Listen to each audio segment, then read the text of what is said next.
XRP won a battle in its 9-month war with the Securities and Exchange Commission, which says XRP is a security, not a cryptocurrency, and hence must be registered and regulated as such.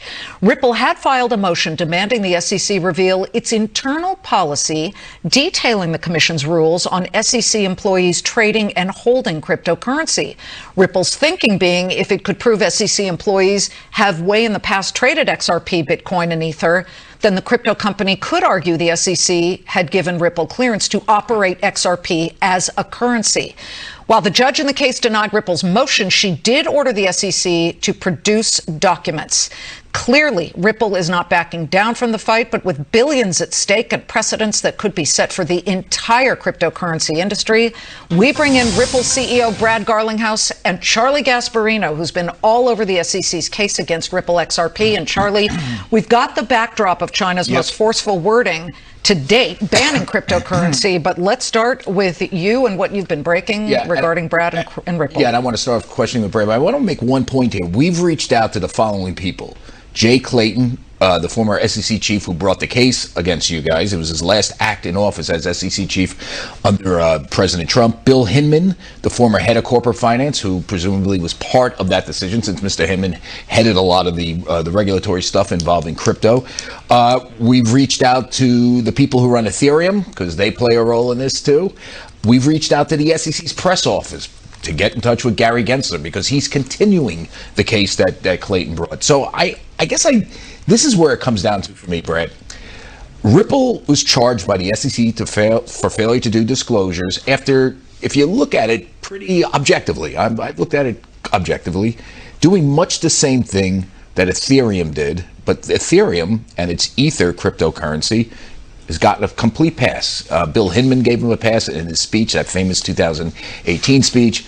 Obviously, Jay Clayton has given him a pass because he didn't bring charges. So far, Gary Gensler hasn't looked backwards and said, "Hey, was that a security when you were using Ether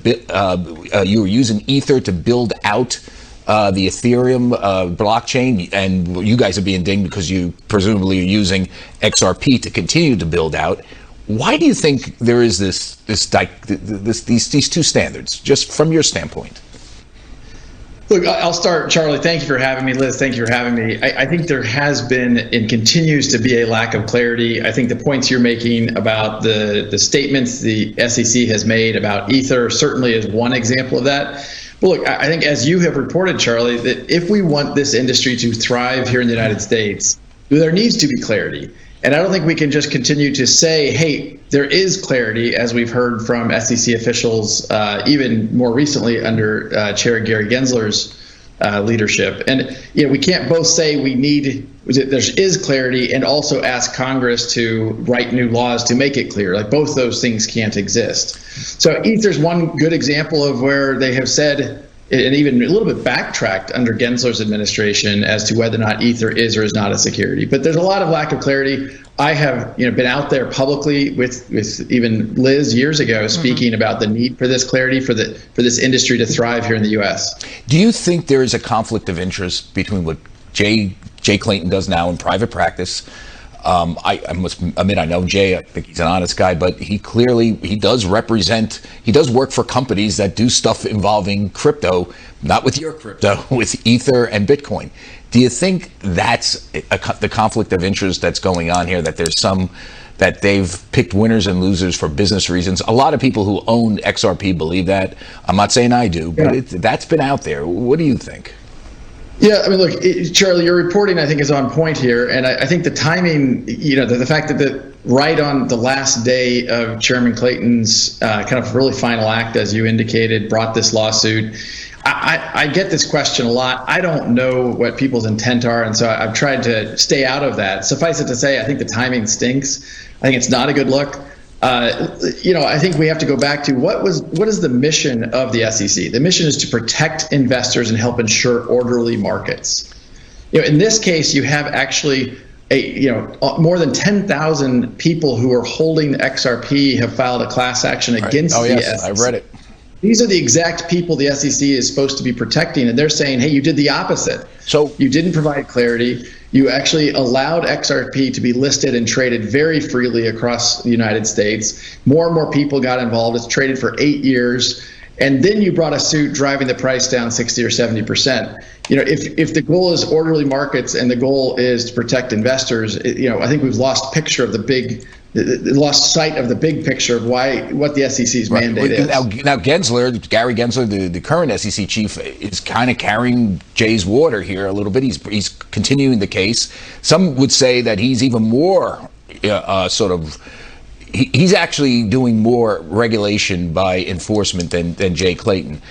What do you think his end game is? Gensler's end game is with you guys and the entire crypto business.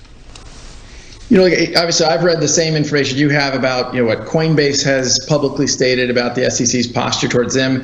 I think we lose sight of the fact that crypto is regulated. It's regulated by the CFTC. It's regulated by other government entities, whether it's FinCEN and the U.S. Treasury. And so when I've heard the SEC people come forward and say, "Hey, this is the wild, wild west. It's not regulated," it's like, well, that's not entirely true. I think the SEC, may want more power over this. And your previously said Bitcoin's not a security, ETH's not a security, and they remain silent.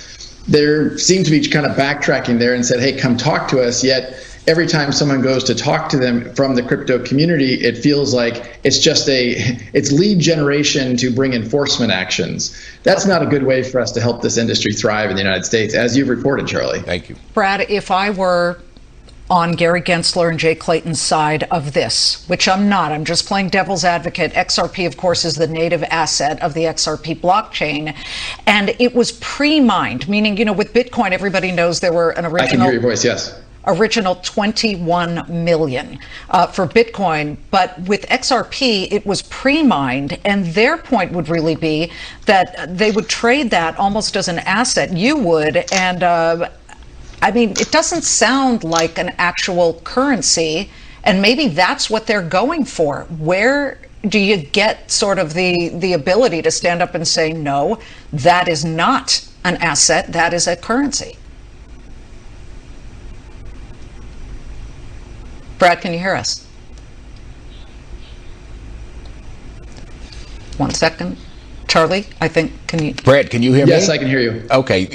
Liz's question, I guess, her mic, we're having technical difficulties, but what she basically said is, what is the basis that you are not, that you are a currency and not a security? I mean, why, how do you define yourself?